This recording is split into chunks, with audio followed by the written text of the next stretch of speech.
So I think there's been two major breakthroughs in the last few years.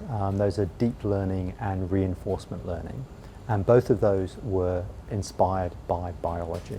So in deep learning, that refers to networks which consist of many layers of artificial neurons. So information flows through those many layers, and each of those layers extracts more complex information than the layer below.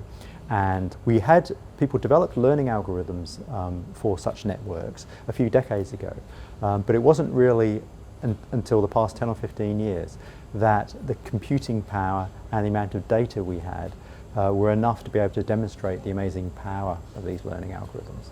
In reinforcement learning, the idea is how you learn from rewards. So, life is one big set of rewards and punishments, and so it's very important for the nervous system to be able to decide what actions to take to maximize the reward and minimize the punishment.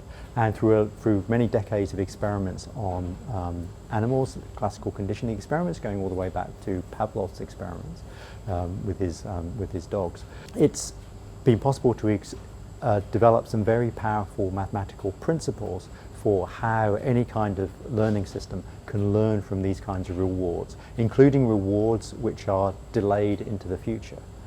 So it's one problem to learn from a reward which is presented immediately, and another problem to learn from a reward which you might not achieve for days or weeks or months or even years. Yet we now understand both the mathematics of how that can happen, and an amazing result is that about 20 years ago, people discovered that mathematics is essentially implemented in the brain in the form of signaling of certain molecules like dopamine.